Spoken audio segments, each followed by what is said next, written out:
Muito bem.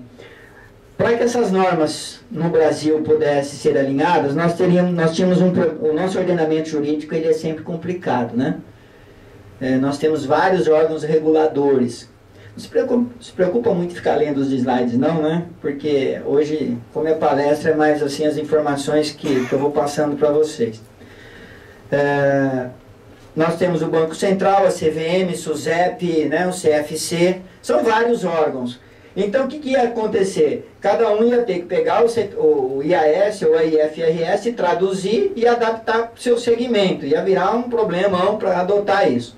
Então, se reuniu a Brasca, a PIMEC, Bovespa, CFC, FIPECA, FIBRACON, junto com o CFC, Bacen, CVM e SUSEP, fizeram um órgão, né? Criou-se o CPC, Comitê de Pronunciamentos Contábeis.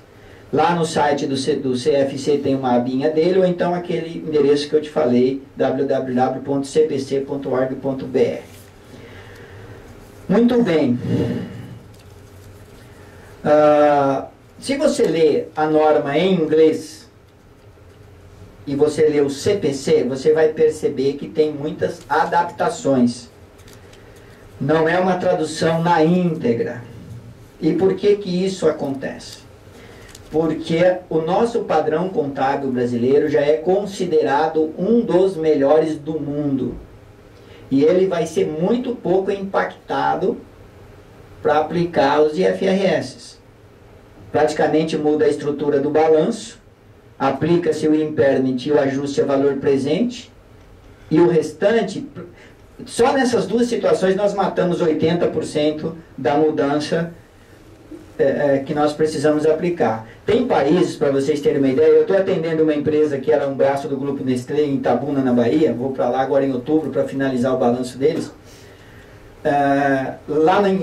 Um grupo de Singapura comprou esse braço da Nestlé aqui, e lá em Singapura eles já praticam a IFRS completo, e virou um grupo econômico. E como aqui ela está enquadrada como pequena e média empresa, e ela tem problema de commodity, instrumentos financeiros, que é dentro do IFRS a coisa mais complexa que tem hoje para contabilizar. O que aconteceu?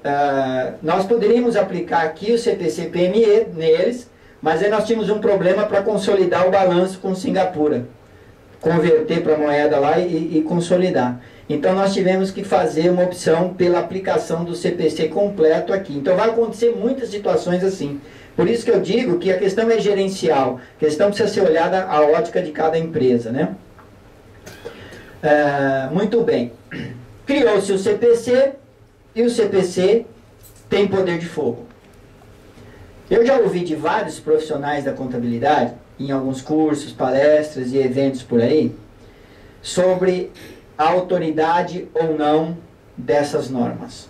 Eu quero dizer o seguinte: cada pronunciamento, se você entrar lá no site e olhar, vem suportado na íntegra por uma resolução do Bacen, do CFC, da ANEEL, da CVM. Então ele tem força de lei, pode ser aplicado, exigido a qualquer momento. Eu tive que socorrer uma empresa, só um exemplo prático para vocês. Há pouco tempo atrás, uma empresa, ela tem um volume de recebíveis muito grande no varejo. Ela antecipa cartões, né, vendas, um volume muito grande. E ela continuou crescendo. Chegou a um determinado ponto, o Bradesco não conseguiu mais atender a empresa no nível de crédito. Ela precisava buscar uma segunda alternativa. E foi para o HSBC, para abrir uma nova linha de crédito para continuar operando e aumentando suas vendas. E o HSBC, quando o gerente foi visitar a empresa e olhou as demonstrações contábeis, ele recusou de imediato até a abertura da conta da empresa. Não quis saber. E ninguém entendeu por quê.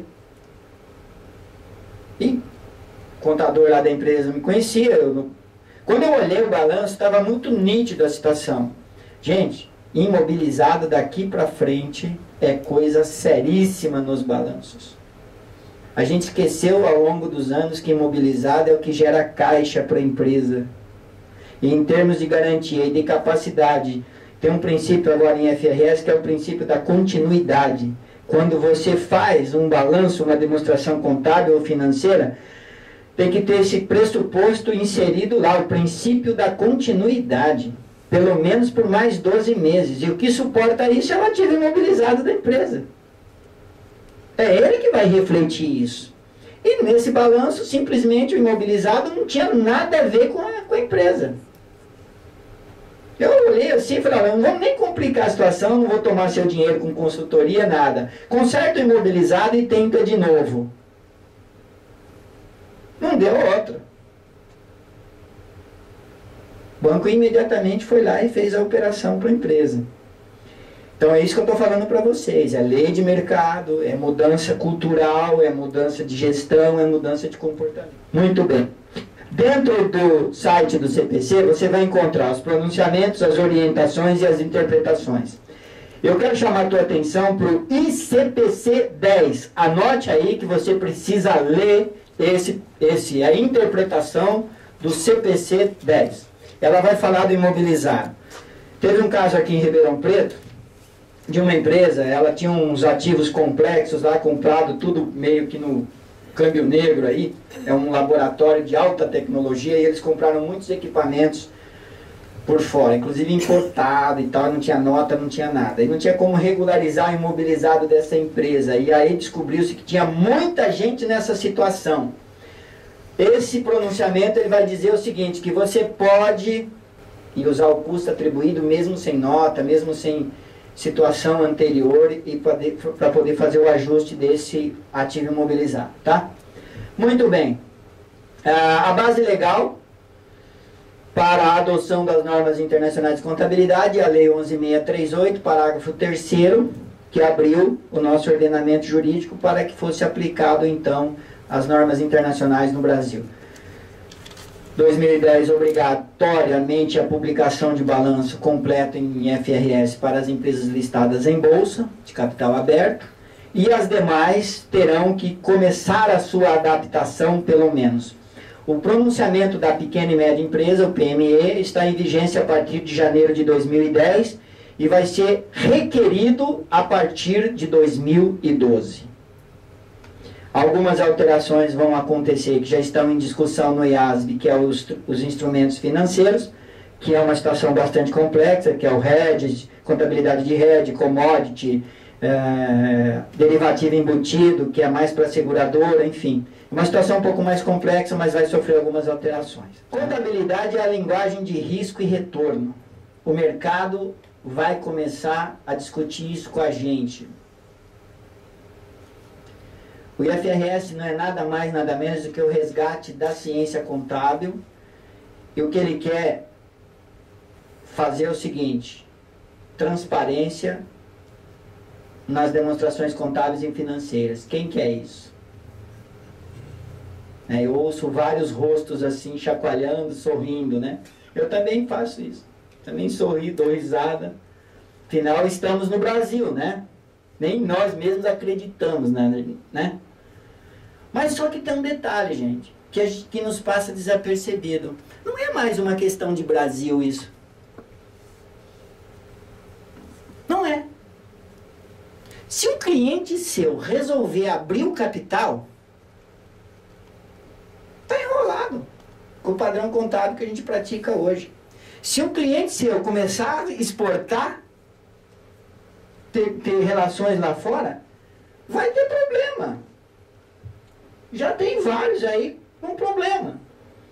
Outra coisa importantíssima na adoção das normas internacionais, que vão começar a acontecer acentuadamente daqui para frente, redução do custo de capital, para quem tiver demonstrações contábeis adequadas e transparentes, que refletir realmente a saúde da empresa. Os bancos já tratam isso de forma diferenciada. O custo do capital. Sem contar que se precisar abrir capital ou captar recurso no mercado financeiro, vai ter que ter o padrão, não adianta. O mercado não vai aceitar de outra forma, tá? E aqui nós entramos numa situação que nós não estamos preparados. Definitivamente não. E eu senti isso quando eu parei e fui estudar esse negócio. Tive que estudar de novo contabilidade. Tudo. Tudo que eu estudei na faculdade, tive que estudar de novo. O que nós praticamos hoje é o que a lei romana, lá no direito romano, fala de code law, né? Simples. A lei. E agora tem a questão do common law, que é os usos e costumes. Ou seja, eu, profissional da contabilidade, tenho que ter conhecimento ou buscar conhecimento para fazer julgamento. Onde nós vamos parar, hein? Essa empresa de Ribeirão Preto, eles têm uns equipamentos tão complicados lá, negócio de laboratório químico, um negócio terrível de avaliar. Eu estive ajudando o contador deles, a gente não encontrava ninguém para dar suporte para dizer quanto aquilo custava. Só fora do Brasil. Outro dia eu fui ver uma máquina de fraldas, produz fraldas, inclusive aquela marca Looney Tunes, ela é fabricada na Itália. Tem uma só no Brasil instalada aqui em Pirituba, num barracão. Ela parece uma cidade funcionando. Ela tem que ser depreciada por componentes, igual a aeronave. A aeronave você deprecia e contabiliza e vida úteis diferentes para cada componente, trem de pouso, manche, né? Que é um outro modelo. Enfim, a gente vai ter que agora ter conhecimento bastante aprofundado, né? Débito e crédito já passou, né? Já estamos fora dessa fase. Agora a gente tem que avançar um pouquinho. A GO passa a ser extremamente importante daqui para frente. Extremamente importante para todo mundo, qualquer tamanho de empresa. Esse dia eu fui atender um caso de briga de marido e mulher. Separou, a mulher ferrou o cara e o juiz pediu a contabilidade e não tinha. O perito desclassificou, eu fui chamado para contradizer e a única coisa que eu pude dizer foi o seguinte: prende o contador dele. O que eu ia fazer? Não tinha contabilidade. Não tá. E o cara o cara perdeu tudo porque não tinha contabilidade. Gente, uma ME.